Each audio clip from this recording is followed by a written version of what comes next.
حصہ ڈالتا اپنا. اچھا تو بالکل بالکل, اور اسد بھی ڈالتا بائی دا وے, اس میں بھی کوئی شک نہیں ہے. اچھا اس وقت اسد بھی آ جی اسد جو تھے وہ شہباز شریف سے بہت کلوز تھے. 2008 سے لے کے 2012 اپریل تک جب انہوں نے جوائن کیا تھا پی ٹی آئی, وہ شہباز شریف کے ساتھ بہت کلوزلی کام کرتے تھے اور ان کی ہر کمیٹی میں ہوتے تھے, police reform committee, tax reform committee, فلانا committee. But he was very close not only to Shahbaz Sharif but also Mian Nawaz Sharif and the entire family. لیکن میری اطلاع تو یہ ہے کہ وہ شامل نہیں ہوئے تھے, ان کو شامل کروایا گیا تھا, اور آپ پہ بھی بڑی محنت ہوئی تھی اس وقت, کوشش ہوئی تھی کہ آپ کو بھی شامل کروایا جائے. یہ جب 2011 اکتوبر کی ریولوشن آئی ہے, 30 اکتوبر کی, عمران خان کا لاہور کا جلسہ تھا, تو اس کے بعد ایک بہت سپیڈ اپ کیا گیا کہ جی اب تو یہ پارٹی کو حکومت میں لانا ہے, اور اس کے لیے تمام طبقوں سے لوگوں کو لایا جائے, اور پڑھے لکھے لوگوں کو لایا جائے جن کا انٹرسٹ بھی ہو, جن کو دیکھ کے لوگ اور بھی شامل ہوں.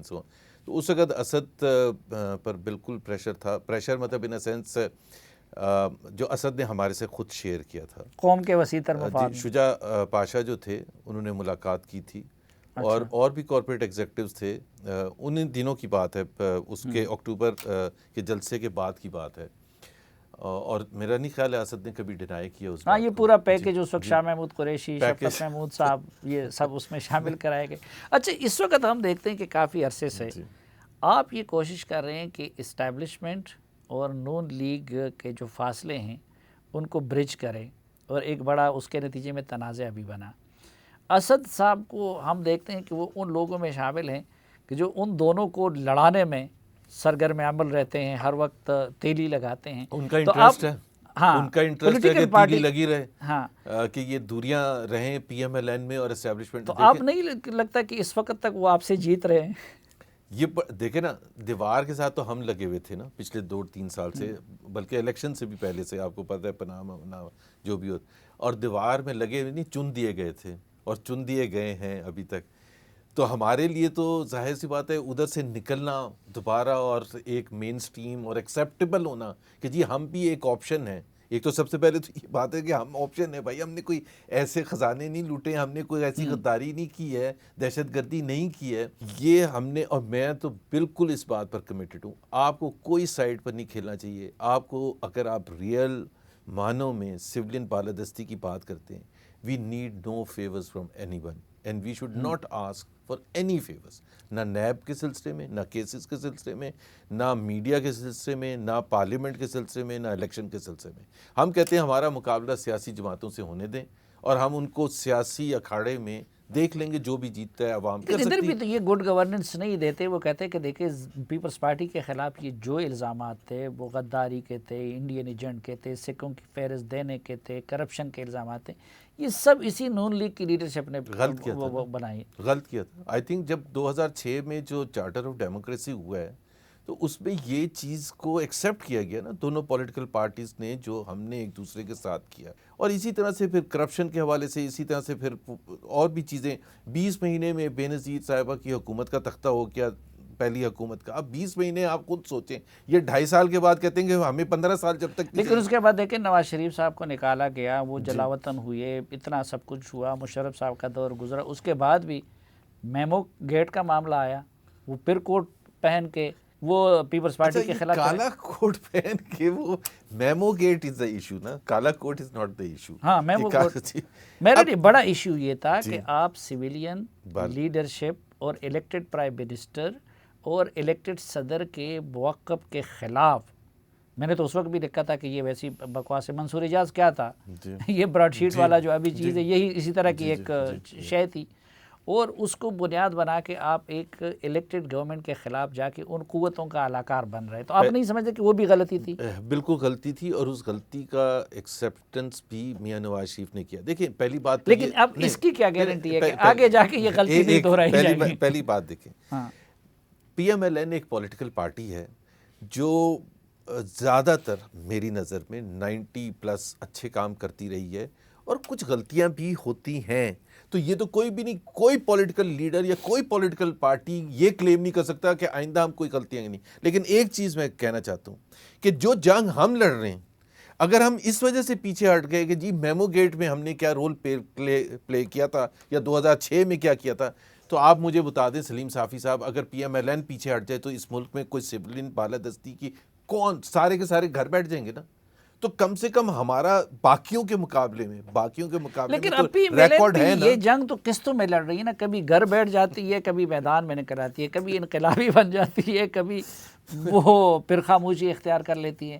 تو قسطوں میں تو جنگ نہیں لڑی جاتی نا. نہیں قسطوں، دیکھیں ایک تو 2017 کے بعد کے جو حالات تھے نا، میرا اپنا تجزیہ یہ ہے پاکستان کی تاریخ میں کوئی پولیٹیکل پارٹی اس طرح سے برے طریقے سے ان کو نئی دیوار کے ساتھ لگایا گیا ہے جتنا ایک مارشل لا لگا تھا 99 میں. مثال کے طور پر ایک مارشل لا لگ گیا، ملٹری حکومت آ گئی، آپ کو ہدف پتہ ہے آپ کا کیا ہے. یہاں تو آپ ہماری حکومت ہے، prime minister sitting prime minister disqualify ہو جاتے ہیں for the wrong reasons, absolutely weird reasons, کوئی اس کی لاجک ہی نہیں تھی. اس کے بعد آپ خود سوچیں کہ تقریباً 11 مہینے تھے ہمارے پاس ہماری حکومت کو جانے میں. ہمارا مینڈیٹ جو تھا عوام نے دیا ہوتا، اور اس سے پہلے دھرنا، اس سے پہلے وہ تمام جو چیزیں کی گئیں، ڈان لیکس ہوا جس کی کوئی بنیاد نہیں تھی. تو 2018 وہ جو 11 مہینے تھے وہ ہماری پاس پاور تو تھی نہیں. آپ کو یاد ہے احسن اقبال صاحب اکاؤنٹیبلٹی کورٹ پہ انٹیریئر منسٹر کے طور پر اندر نہیں جا سکتے تھے، یہ ہماری پاور تھی. تو اب ظاہر سی بات ہے اس جنگ کو لڑنے کے لیے یہ جو قسطوں میں ہی لڑنی تھی کہ آپ نے یہ پہلے طے کرنا تھا آپ نے فرنٹل اٹیک کرنا ہے. نہیں، مجھے اعتراض ہے آپ کی قیادت جنگ چھیڑ دیتی ہے پھر چھوڑ دیتی ہے. نہیں ایسا نہیں تھا. دیکھنا شہباز شریف صاحب پریزیڈنٹ تھے اور میاں نواز شریف اور مریم نواز صاحبہ جیل کے اندر بند تھی جب الیکشنز ہوئے جولائی 2018 میں. تو اس وقت یہ فیصلہ کرنا تھا یا اس سے پہلے یہ فیصلہ کرنا تھا جب توڑ پھوڑ ہو رہی تھی اور مار دھاڑ ہو رہی تھی ساؤتھ آف پنجاب میں، بلوچستان اسمبلی میں جو جس طرح سے ہوا، سینٹ الیکشنز 2018 کے ہوئے. تو ایک بڑا مشکل ایک فیصلہ ہوتا ہے جس میں اوپینین ڈیوائیڈڈ ہوتے ہیں کہ جی آپ کیا ایک لڑ کے اپنی جو چیز آپ نے کھوئی ہے وہ حاصل کریں گے، یا آپ ایک پیسفل طریقے سے نیگوسیشنز ریکنسلیشنز کر کے آپ حاصل کریں. یہ ایک مشکل چیز ہے. تو وہ جو قسطوں کی بات ہے نا، تو میاں شہباز تو یہ درمیان میں پھر کوئی ریکنسیلیشن ہوئی تھی جس کے تحت میاں نواز شریف صاحب باہر چلے گئے اور مریم نواز صاحبہ پس منظر میں چلی گئی، خاموش ہو گئی؟ نہیں، مریم نواز صاحبہ کے میں ہسٹری بتا دیتا ہوں تھوڑا سا ریکلیکٹ کرنے کے لیے.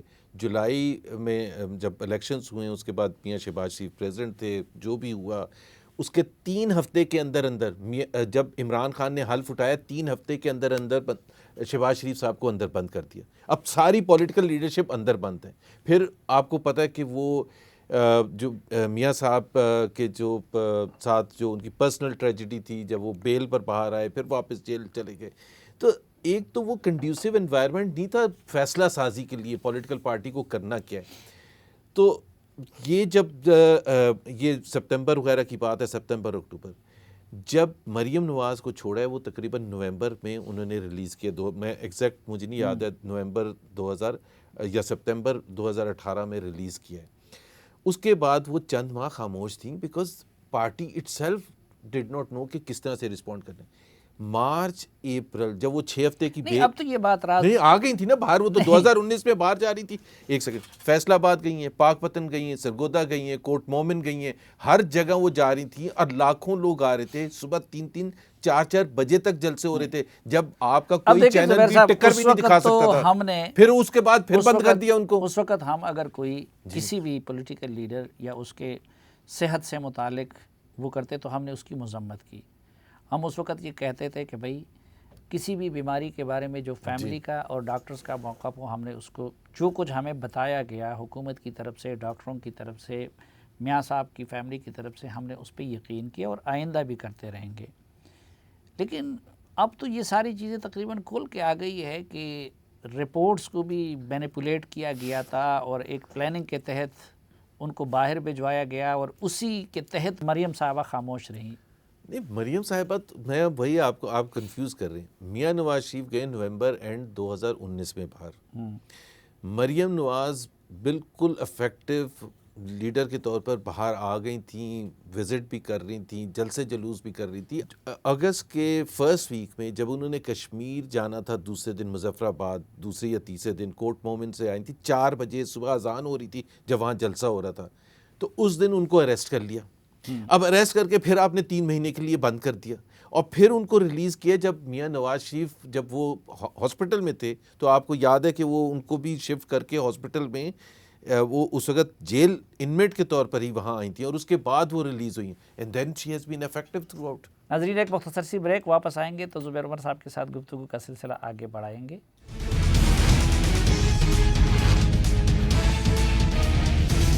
ایک بار پھر خوش آمدید آپ کو جرگے میں. آج کے جرگے میں ہمارے ساتھ ہیں سابق وفاقی وزیر اور مریم نواز صاحبہ اور نواز شریف صاحب کے ترجمان جناب زبیر عمر صاحب. جو حمزہ شہباز صاحب ریلیز ہو گئے, الیکشن کمیشن کافی عرصے بعد ہمیں تھوڑا سا انڈیپینڈنٹ نظر آنے لگا ہے, تو یہ کچھ آپ جیسے لوگوں کی محنتیں رنگ لائی ہیں یا کہ اتفاقاً ہیں؟ دیکھیں, ایک جو میں نے پہلے شروع میں ایک چیز کہی تھی کہ دیکھیں ہم یہ کہہ رہے ہیں کہ ہماری کوئی پرماننٹ لڑائی تو نہیں ہے, یہ ہمارا ملک ہے, ہمارے ادارے ہیں اور ہمیں فخر ہے اپنے اداروں پر, جو ان کا جو مین کام ہے, چاہے جوڈیشری ہے, چاہے وہ فوج ہے, چاہے کوئی الیکشن کمیشن ہے, یہ جو بھی ہے. خاص طور پر اگر آپ فوج کے حوالے سے بات کر رہے ہیں, قربانی ہے ابھی بھی, ظاہر ہے پورا پاکستان ان کے فیوچر پروفیشنلزم پر ڈپینڈ کرتا ہے. تو مین چیز یہ ہے کہ ہم یہ کہتے ہیں کہ جی آپ جو بھی ہو گیا ہم نہ اپنے دل میں رکھنے کے ساتھ آگے جائیں گے, لیکن آپ کو بھی تو شو کرنا ہے کہ آپ ہمیں سپیس دیں, اور وہ جو دوسرے ادارے ہیں اس میں ہمیں محسوس ہونا چاہیے آہستہ آہستہ کہ جی کوئی انٹرفیرنس نہیں ہے. تو الیکشن کمیشن نے یہ جو دیا ہے, ہم نے بار بار کہا, ابھی جو سینٹ الیکشنز کے حوالے سے جو گیلانی صاحب نے بھی بیان دیا, ہمارے لوگوں نے بھی بیان دیا کہ ہمیں نہیں لگتا کہ کوئی انٹرفیرنس ہو رہی ہے. تو یہ ایک خوش آئند بات ہے, لیکن یہ صافی صاحب یہ احساس دلا کے ہی ہوتی ہے نا. اگر ہم ڈر نہیں, یہ 2-3 چیزوں سے آپ کو احساس, کیونکہ بار بار اسٹیبلشمنٹ کی طرف سے تو یہ کہا جا رہا ہے کہ جی ہم غیر جانبدار ہیں, ہماری سیاست میں کوئی مداخلت ہم نہیں کریں گے. تو یہ 2-3 چیزوں سے اب آپ لوگوں کو یقین ہو گیا ہے کہ اس وقت مداخلت نہیں ہے اس لیول کی؟ اس وقت مداخلت نہیں ہے, لیکن دیکھیں یہ بہت شارٹ پیریڈ ہے جس کے بیسس پر ہم ایک سٹیٹمنٹ نہیں دے سکتے کہ جی زبردست پاکستان اب اس آئین کے تحت چلے گا, سن 73 کے آئین کے تحت یا قائد اعظم کے ویژن کے تحت, کہ جس میں پارلیمنٹ سپریم ہوگی یا سویلین بالادستی ہوگی for all times to come. بہت دفعہ پاکستان کی ہسٹری میں ایسا محسوس ہوا ہے, جب بھٹو صاحب آئے تھے تو ایسے ہی لگا تھا, لیکن اس کے بعد جب ضیاء صاحب نے کو کیا تو سب کچھ چینج ہو گیا تھا. آپ کا مطالبہ کیا ہے کہ اسٹیبلشمنٹ اپنے آپ کو ڈیٹیچ کر لے پالیٹکس سے یا ریورس کر لے؟ ریورس کیا مطلب؟ یعنی جو کچھ اس وقت پولیٹیکل ڈسپنسیشن ہے اس کو ریورس کر. دیکھیں ہم پی ایم ایل این کے پاس ایک جو ایڈوانٹیج ہے یہ کہنے میں, وہ کہتے ہیں کہ جی آپ سویلین بالادستی کی اس لیے بات کرتے ہیں کہ کیونکہ آپ کو پتہ ہے کہ ووٹ آپ کو ملے گا. تو بھائی ٹھیک ہے نا, پھر ہماری فیئر ڈیمانڈ ہے نا, اس میں کیا نقصان ہے؟ اگر ہاں عوام کی پذیرائی نہ ہو تو پھر ہم کوئی اور رستہ اختیار کریں گے کہ جی تاکہ اسٹیبلشمنٹ کے تھرو کوئی 20-25 سیٹیں آ جائیں اور اپنا ہم کوئی گیم کنگ میکر بن جائیں کہ جی اگر آپ کے ساتھ بیٹھیں گے تو حکومت بن جائے گی. We are the largest political party in the country, کوئی ڈاؤٹ نہیں ہے. پنجاب میں آپ کوئی فری اینڈ فیئر الیکشن کروا لیں, ابھی دھاندلی شدہ الیکشن میں بھی جو کرنے کی کوشش کی گئی تھی اس میں بھی, اور نوشہرہ میں بھی جو ہوا ہے, سو ہم سب سے بڑی پولیٹیکل پارٹی ہے, ہمارا سب سے زیادہ انٹرسٹ ہے, اور وہ انٹرسٹ کو انسیڈنس ہے کہ وہ آئین کے حساب سے, سویلین بالادستی کے حساب سے. سو ہم تو یہ بالکل ہم کہیں گے کہ جی بالکل ان کو نیوٹرل ہونا چاہیے, اور نیوٹرل کا مطلب ہم یہ نہیں کہہ رہے کہ ان کی پاکستان میں انٹرسٹ ختم ہو جائے. بھائی ان کا ایک پرائم فنکشن ہے, وہ پاکستان کا ایکسٹرنل دفاع ہے, اور پاکستان کی جو بھی اداروں کو سپورٹ چاہیے ہوتی ہے, سویلین اداروں کو سپورٹ چاہیے ہوتی ہے on the request of the civilian government, وہ ان کو وہ آنا لیکن ہوتا عام ہے. تاثر یہ کہ بیان نواز شریف صاحب میں جہاں کئی خوبیاں ہیں وہاں وہ بڑے ضدی اور کینہ پرور بھی ہے. مثلاً 2013 سے پہلے بھی انہوں نے یہ یقین دلایا تھا کہ وہ انتقام نہیں لیں گے, لیکن پھر آ کے انہوں نے مشرف کے خلاف کیس وہ انتقام کیسے تھا؟ دیکھیں 1999 میں ایک جنرل نے تختہ لیکن انہوں نے الیکشن سے پہلے وعدہ کیا تھا کہ جی میں نہیں کروں گا. دیکھیں پولیٹیکل فورسز بھی پلے کرنا شروع کرتی ہیں. 186 سیٹیں 2013 میں پی ایم ایل این کو ملی تھیں, 186 342 میں سے بہت بڑی میجورٹی ہوتی ہے, اور ایک ونڈیکیٹ ہوا تھا ہمارا سٹینڈ کہ 1999 میں جو نکالا گیا تھا، لوگوں کی ایسپریشنز تھیں اس دوران، اس 12-13 سال میں ہم نے بہت سی دفعہ یہ باتیں کیں، لیکن جنرل مشرف صاحب اپنی مرضی سے پاکستان آئے تھے. General Musharraf was responsible. نہیں، یہ لیکن تو نہیں ہو اب تو سکتا میاں نا. نواز شریف نے ان لوگوں کو نام لیا ہے جو بلکہ ایک نئی روایت قائم کر کے، تو اس میں کیسے یقین کر لیا جائے کہ موقع ملتے ہی وہ انتقام نہیں لیں گے؟ نہیں انتقام لیں گے، وہ بالکل ڈیفرنٹ تھا جنرل پرویز مشرف کا. میں صرف آپ کے ناظرین کے لیے بتا دوں، ایک تو ہماری کمٹمنٹ تھی، ہمیں نکالا گیا تھا. دوسرا 2009 میں ایک 15 رکنی بینچ نے سپریم کورٹ کے آرٹیکل 6 کا کہا کہ صرف جنرل پرویز مشرف پر، اس میں بالکل کلیئر ہے فیڈرل حکومت کو لگانا ہوتا ہے. فیڈرل حکومت پی وی پی کی تھی، انہوں نے نہیں لگایا. 2013 جون میں ہماری حکومت آئی، 2-3 ہفتے کے بعد افتخار چودھری صاحب چیف جسٹس نے ہمارے اوپر آلو رکھ دیا. انہوں نے بلایا اٹارنی جنرل کو کہ جی پرائم منسٹر سے جا کے پوچھیں کہ ہم انیشیٹ کر رہے ہیں یا نہیں کر رہے. ابھی آپ مجھے بتائیں کہ اس وقت آپ کہتے نہیں ہم نہیں کر رہے، تو سب میاں نواز شریف کو بشمول آپ کے کہ 186 سیٹیں 12 سال آپ شور میں چاہتے رہے ہیں جنرل پرویز مشرف پر، اور آج جب وقت آیا ہے اور سپریم کورٹ کہہ رہا ہے اور 15 رکنی بینچ کا ایک فیصلہ ہے اور آپ کہہ رہے ہیں نہیں میں نہیں ٹرائی کروں گا. اور بائی دا وے نہیں زبیر صاحب ایک چیز میں ریکارڈ پہ لاؤں، میرے کالم بھی ریکارڈ پہ ہیں جی اور اس وقت وہ اللہ ان کو زندہ رکھے وہ سن بھی رہے ہوں گے کہ میں نے خلوت میں بھی، فواد حسن فواد بھی گواہ ہے، ایک طالبان کے سلسلے میں کوئی میٹنگ ہو رہی تھی تو میں نے ان کو روکا تھا کہ جی آپ یہ کام نہ کریں مشرف کے خلاف. آپ کے لیے آسان تھا نا، آپ کو کوئی پولیٹیکل بیکلیش نہیں آتا نا. میاں نواز شریف لیکن آپ نے کہا بشمول آپ کے، تو میں اس لیے اپنی وضاحت کرنا چاہ رہا تھا اور مشرف کی ہمدردی میں نہیں کر رہا تھا. میں یہ کہہ رہا تھا کہ پاکستان اس وقت ان چیزوں کو افورڈ نہیں کر سکتا. آپ کو جو درمیان میں جو چیزیں آئی ہیں اب اس گیپ کو فل کرنا ہوگا.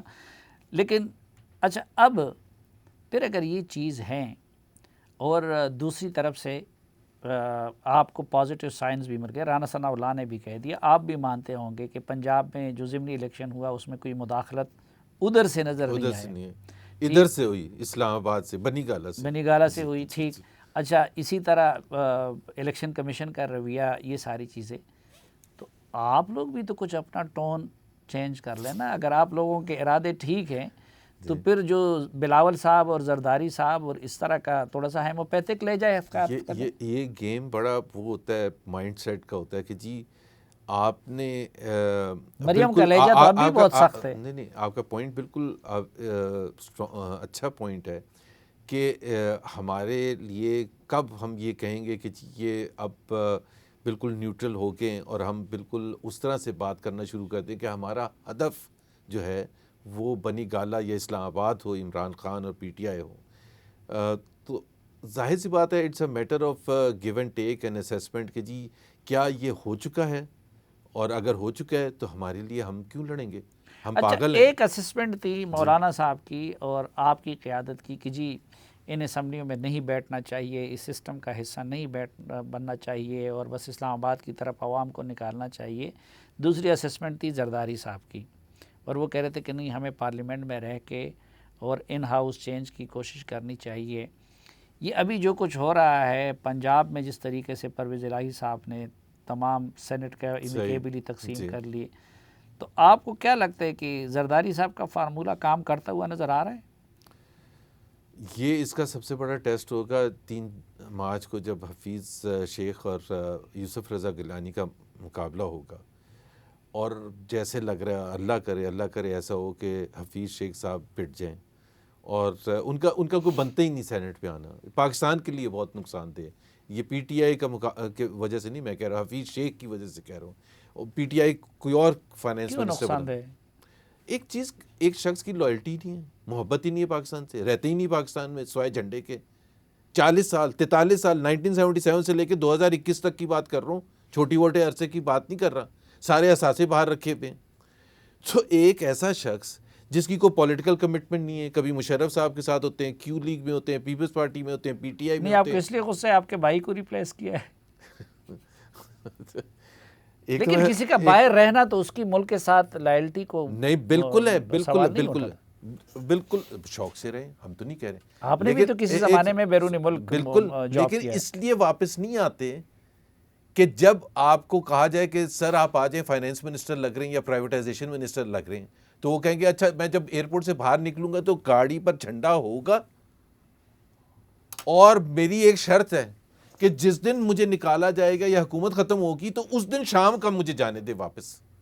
یہ تو کوئی محبت نہیں ہوتی. میں آج آپ کے پروگرام میں کہہ رہا ہوں, میں 2018 میں بھی یہ کہا تھا کہ اگر مجھے اندر میں مچ جیل چلا جاؤں گا, میں پاکستان چھوڑ کے نہیں جاؤں گا. مطلب 4-5 دن کے لیے 10 دن کے لیے ایک اور بات ہوتی ہے, بٹ ایک کمٹمنٹ بھائی نوکری کے لیے تو میں نہیں کہہ رہا. ورلڈ بینک اور ہیں کون, ورلڈ بینک کے ریپرزینٹیٹیو ہیں, آئی ایم ایف کے ریپرزینٹیٹیو ہیں. اسد عمر اپریل کے مڈ میں ان کو نکالا گیا تھا فائنینس منسٹر, اور آپ کو پتہ ہے آئی ایم ایف سے بھی وہ ہو کے آئے تھے واشنگٹن اس سے تھوڑے دن پہلے, اور 6-7 مہینے سے آئی ایم ایف کے ساتھ بات چیت چل رہی تھی. حفیظ شیخ صاحب آئے, 15 دن میں معاہدہ ہو گیا, کیونکہ اس طرف بھی آئی ایم ایف اور اس طرف بھی آئی ایم ایف ٹیبل کے, تو معاہدہ تو 15 دن بھی بہت تھے. وہ تو ڈیٹیلز میں ظاہر ہے, وہ تو پھر ڈاکومنٹیشن وغیرہ ہوتی ہے. اور اس دوران انہوں نے وزیر تو آلریڈی ہے نا, تو سینیٹر بن جائیں گے تو پی ٹی آئی میں بھی آ جائیں گے, پاکستان کے ساتھ وہ رشتہ مضبوط ہو جائے گا نا. نہیں, رشتہ مضبوط نہیں ہونا ہی نہیں. یہ تو ایک یہ ہمارے بس میں نہیں تھا, انہوں نے ایڈوائزر سے ہٹا کے سپریم کورٹ کے فیصلے کے بیسس پر, کیونکہ وہ چیئر نہیں کر سکتے تھے تو ان کو منسٹر بنا دیا. 6 مہینے میں الیکٹ کروانا تھا. ہمارے پاس چوائس نہیں تھی. اب ہمارے پاس یہ چوائس آئی ہے کہ ہم ان کو ہر ایفرٹ کر کے کسی نہ کسی طرح سے ہروائیں تاکہ وہ وہاں واپس جائیں واشنگٹن. ناظرین, جناب زبیر عمر صاحب کے ساتھ جرگہ کنٹینیو رہے گا ایک وقفے کے بعد. ایک بار پھر خوش آمدید آپ کو جرگے میں. آج کے جرگے میں ہمارے مہمان ہیں جناب زبیر عمر صاحب. آپ کھل کے ذرا بات کر لیتے ہیں. جی, یہ مسلم لیگ نون کا بھی سٹینڈ تھا, پیپلز پارٹی کا بھی تھا کہ اوپن بیلٹنگ ہونا چاہیے. ہر چیز میں کھل کے نہیں کرتا ویسے. اچھا, کہ اوپن بیلٹنگ ہونی چاہیے.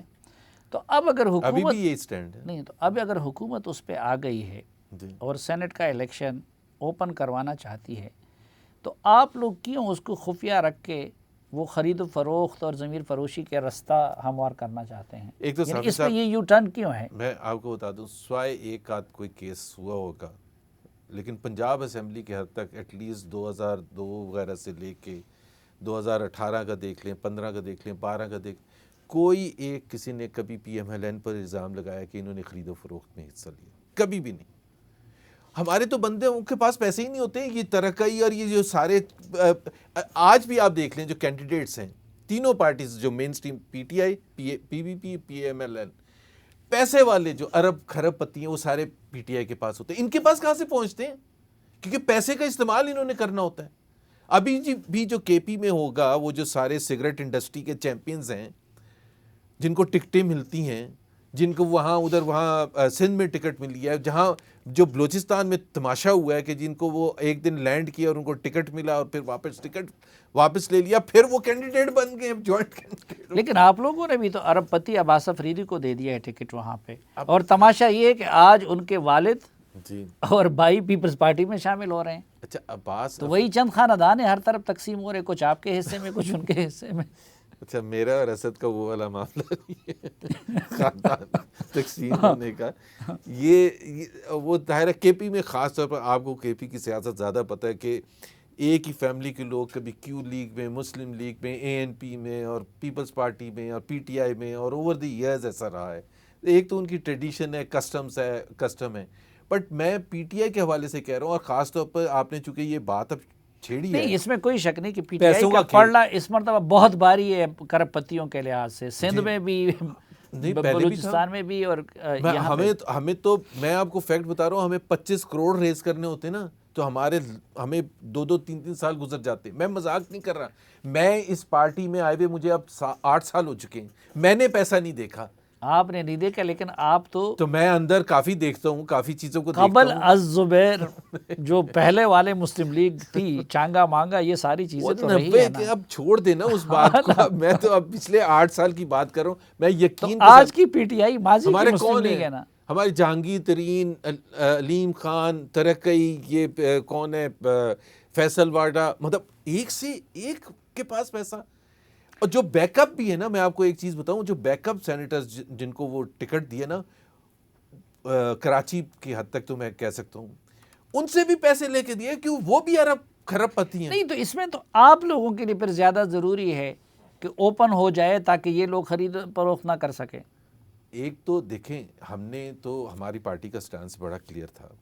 ایک تو اوپن اور سیکرٹ بیلٹنگ کا معاملہ نہیں ہے, it's a matter of principle. اور پرنسپل یہ ہے کہ آپ پورے الیکٹورل ریفارمز ایک ساتھ لاتے, کیونکہ یہ کیا کرتے ہیں کہ فیٹف کا وقت آیا, یہ کہتے ہیں ایک چیز یہ کروا لیں ساتھ میں.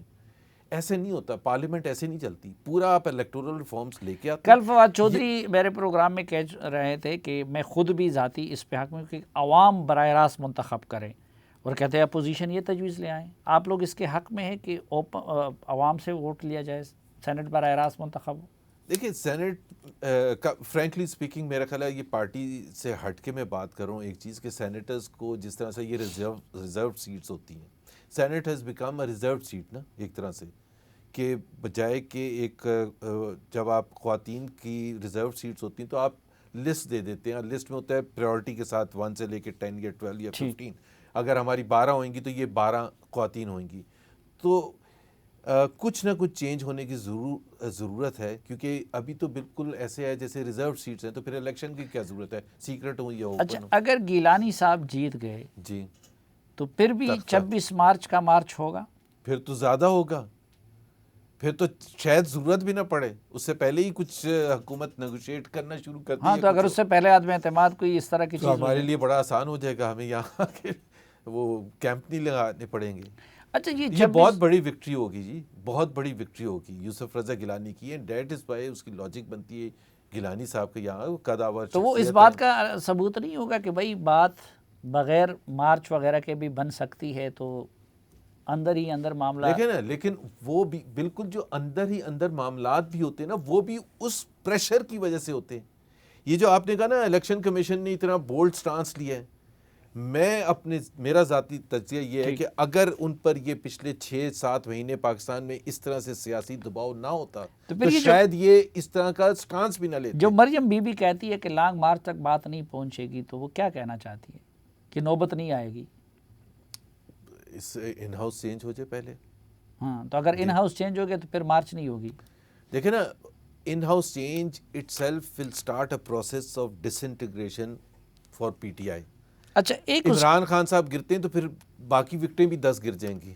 اچھا ایک اس بارے میں تھوڑا سا کنفیوژن ہے, ابھی آپ اگر کلیئر کر سکیں.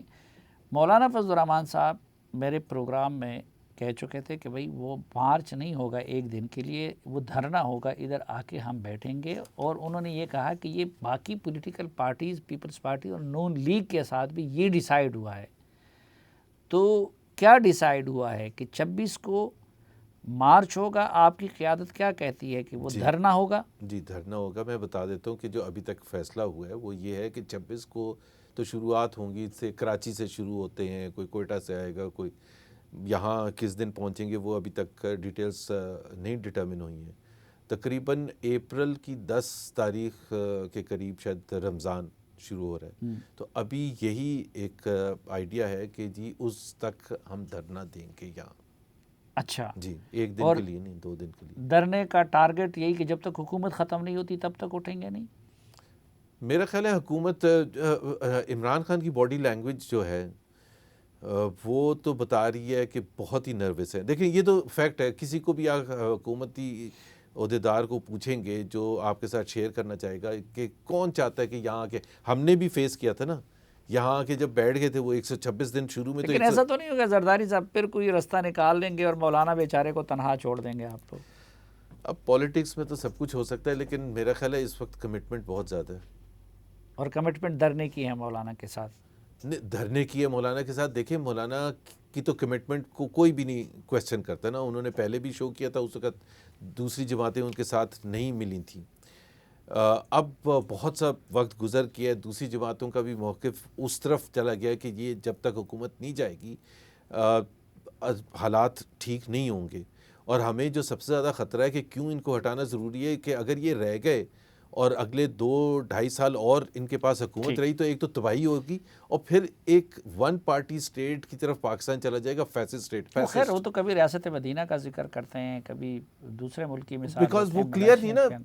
ایک تو میں مطلب میں نے کبھی ایسا اتنا انکمپیٹنٹ اور ان اویئر اور کیا کئی دفعہ تو میں کہتا ہوں ہی از انسین، کیونکہ جب وہ یہ کہتے ہیں نا، جس طرح میں نے ایک ابھی آرٹیکل لکھا تھا پچھلے ہفتے، کل میں نے پریس کانفرنس میں ہی اس کا سوال پوچھا تھا، اس کا تھا کہ what happen to the date commission, کہ ایک دماغ میں بٹھایا ہوا تھا کہ جی قرضے پچھلی حکومتوں نے بڑے لیے اور وہ کھا پی گئے، اور میں اب جا کے کمیشن بناؤں گا، اور جون 2019 میں کمیشن بنا دیا. پتہ ہی نہیں تھا موصوف کو، نہ ان کو کوئی بتا رہا تھا کہ سر یہ نہ کریں، بڑے برے پھنسیں گے ہم. اب 2.25 سال ہو گئے، کوئی پوچھنے والا نہیں کہ بھائی رپورٹ کہاں گئی. اچھا، آپ کے کمپیٹنٹ لیڈر کب آ رہے ہیں پاکستان؟ جب انصاف کے تقاضے پورے ہوں گے. کیا مطلب انصاف کے تقاضے؟ اس وقت جو دیکھیں نا، ہمارے ساتھ انصاف نہیں ہوا، میاں نواز شریف کے ساتھ انصاف نہیں ہوا، سٹارٹنگ ود پناما. میں یہ بات کلیئر ہے کہ وہ بیماری کی وجہ سے نہیں بلکہ انصاف نہ ہونے کی وجہ سے نہیں آ رہے ہیں. نہیں، دونوں چیزیں. پہلی بات تو یہ، ہمیں اس میں تو بالکل کھل کے اظہار کرتا ہوں کہ ایک ایسے ماحول میں اپنی گردن پھنسانا کہ جہاں آپ کے انصاف کے تقاضے، میاں نواز شریف کے ساتھ جو ہوا ہے پناما میں، میں آپ کو صرف میں یہ اس لیے ریپیٹ کرتا ہوں کہ جو JIT بنی تھی نا، اس میں 13 کویسچنز تھے. اس کا پہلا کویسچن تھا کہ سن 1972 میں آپ کے والد صاحب نے گلف اسٹیل کی فائنینسنگ کیسے کی تھی. 45 سال کے بعد مجھے دنیا کی جوڈیشل تاریخ میں بتا دیں تو اس برے طریقے سے وچ ہنٹنگ کی اور پھر آپ کو سزا دی. وہ حقائق اپنی جگہ پہ، اس کے بعد ریفرنسز، لیکن اور ریفرنسز میں یہ کمپلیٹ کر لوں. ریفرنسز کا کہا گیا، فرسٹ ٹائم سپریم کورٹ نے نیب کو آرڈر کیا ریفرنسز فائل کرنے، کبھی نہیں کیا. پھر اس میں کہا کہ جی یہ ود ان 6 months فیصلہ آئے. پھر ایک مانیٹرنگ جج لگایا گیا. بھائی یہاں ایک آپ کو پتہ ہے نا، ڈپٹی اسپیکر صاحب بیٹھے ہوئے ہیں جن کے خلاف فیصلہ آ چکا ہے کہ ان کا الیکشن دھاندلی شدہ تھا، اور وہ پیچھے چھپے ہوئے ہیں اس قانون کے کہ جس میں اسٹے لے کے بیٹھے ہوئے ہیں اور کسٹوڈین آف دا ہاؤس ہیں. تو جب انصاف کے تقاضے اس طرح سے ہوں گے کہ ایک طرف پرویز رشید صاحب ہیں جن کو آپ نے سینٹ میں نہیں آنے دینا، اور ایک طرف فیصل واٹا ہے، تو میرا خیال ہے بڑی زیادتی والی بات ہے. پرویز رشید صاحب زیادتی کر رہے ہیں نا، اس دور میں بھی وہ احمد فراز کے پیروکار بنے پھرتے ہیں. تو کیوں نہ بنے؟ اگر بولنا ہی بند کر دیں، شبلی فراز بنے، سب کچھ کلیئر ہو جائے. حمزہ باہر آ گئے، جی شہباز شریف کب تک باہر آ سکتے ہیں؟ بہت جلد آئیں گے انشاءاللہ تعالی. کس بنیاد پہ آپ کہہ رہے ہیں؟ ماحول سازگار ہو رہا ہے. ماحول سازگار ہو رہا ہے. اور دوسری بات ہے، انہوں نے کیا ہے. جب پچھلی دفعہ جب بیل دی تھی سپریم کورٹ نے، تو اس کی تاریخی الفاظ تھے شہباز اتنی شریف کے لیے. شریفانہ سیاست کے باوجود بھی وہ اندر رہے. کتنا ظلم ہے. اور میں نے آپ کو پہلے کہا تھا کہ 3 ہفتے کیوں اندر بند رہے، یہ بھی میں آپ کو بتاتا ہوں.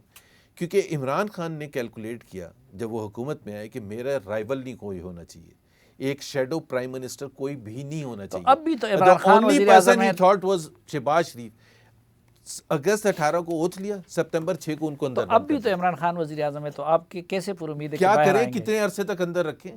کوئی کیس بھی تو ہو. بہت شکریہ ناظرین، پروگرام سے متعلق اپنی رائے سے آگاہ کرتے رہیے. زبیر عمر صاحب کے ایک بار پھر شکریہ کے ساتھ اجازت چاہتا ہوں. اللہ حافظ.